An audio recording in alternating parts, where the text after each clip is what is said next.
اب ہے کہ با وفا با جزا، اور صاحب وفا کو ہوتی ہے کیسی عطا، اس کے اندر ہے کہ ملتا ہے کیا ایک بار مدینے میں جا کے دیکھ۔ حضور کے ساتھ وفا اور اس کا صلہ دنیا میں حضور نے پھر ان کو کیسے عطا کیا۔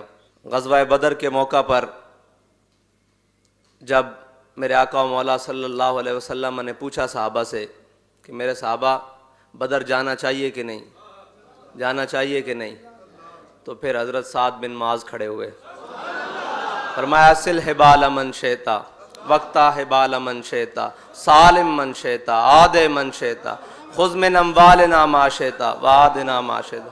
حضور آپ بدر کی بات کرتے ہیں، آپ حکم دیں ہم گھوڑے سمندروں میں ڈال دیں گے، آپ کے دائیں بھی لڑیں گے، آپ کے بائیں بھی لڑیں گے، آپ کے آگے بھی لڑیں گے، آپ کے پیچھے بھی لڑیں گے، اپنے مال کے ساتھ لڑیں گے، اپنی اولاد کے ساتھ لڑیں گے، اور جس سے چاہیں آپ جنگ چھیڑ دیں۔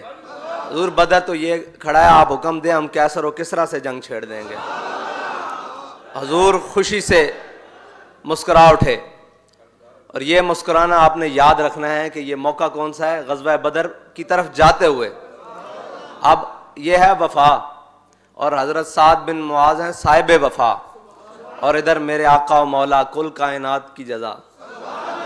اللہ، حضرت سعد بن معاذ کو تیر لگ گیا غزوہ خندق کے موقع پر، رگ گیا، کھل کٹ گئی، آپ کو تیر لگ گیا، حضور نے مسجد نبوی میں آپ کا خیمہ لگوا دیا،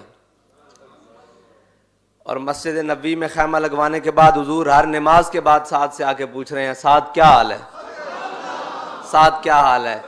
تو پھر ہمارے امام احمد رضا فرماتے ہیں جان ہے عشق مصطفیٰ روز فضوں کرے خدا، جس کو ہو درد کا مزہ وہ ناز دوا اٹھائے کیوں۔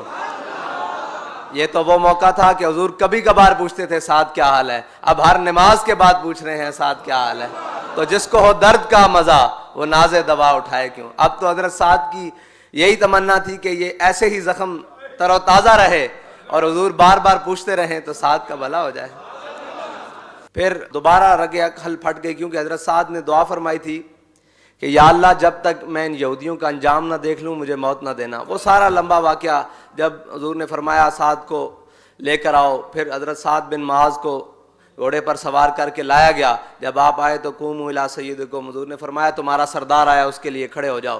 وہ حضرت سعد بن معاذ نے جو فیصلہ فرمایا وہ پھر انشاءاللہ کبھی، یہ صرف تھوڑی سی بات، آپ کی رگ کھل دوبارہ کھل گئی، خون بہنے لگا، حضور نے وہ ہاتھ پکڑ کے نا اپنے سر مبارک پر رکھ دیا ایسے، اب خون بہ رہا ہے حضرت سعد کا، اور حضور کی داڑھی مبارک سے بھی بہ رہا ہے، چہرے سے بھی بہ رہا ہے۔ صحابہ پیچھے کرتے ہیں، حضور اٹھا کر پھر ادھر رکھ لیتے ہیں، صحابہ پیچھے کرتے ہیں، حضور اٹھا کر، اور یہ کائنات میں تمام آنے والے غلاموں کو سبق دے رہے ہیں جو ہم سے وفا کرے ہم اس کا خون بھی اپنے چہرے پر لے لیتے ہیں۔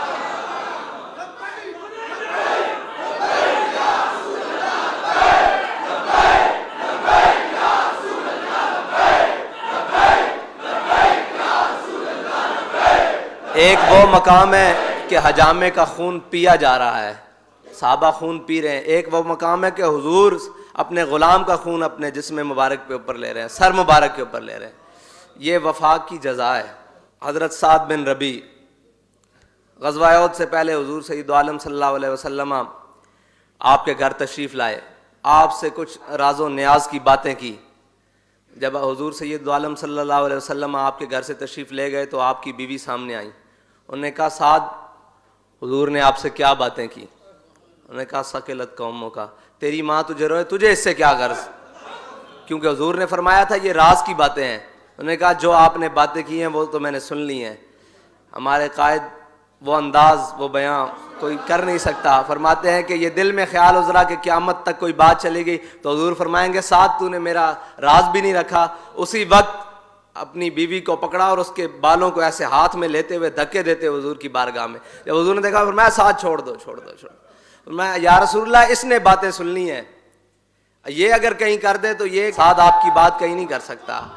حضرت سعد بن ربیع کو میدان احد میں زخم لگے، آپ شہید ہو گئے۔ شہید ہونے سے پہلے حضور نے ایک صحابی کو بھیجا، فرمایا جہاں سعد بن ربیع ملیں انہیں میرا سلام کہنا۔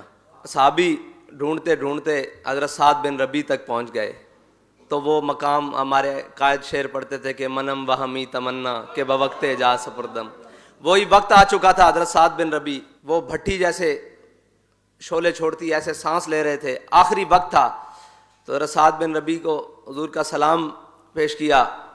انہوں نے سید عالم صلی اللہ علیہ وسلم کا سلام کا جواب دیا اور کہا کہ جا کے حضور کے غلاموں کو بتا دینا کہ اگر تم میں سے کوئی ایک بھی زندہ ہوا اور کوئی کافر کوئی مشرک حضور تک پہنچ گیا تو قیامت کے دن اس کی معافی نہیں ہوگی. یہ قیامت تک آنے والے مسلمانوں کے لیے تھا کہ جب تک ایک بھی کوئی مسلمان کی آنکھ جھپکتی ہوئی, حضور کے غلام کی آنکھ جھپکتی ہوئی اور کوئی کافر حضور تک پہنچ گیا اس کی معافی نہیں ہوگی.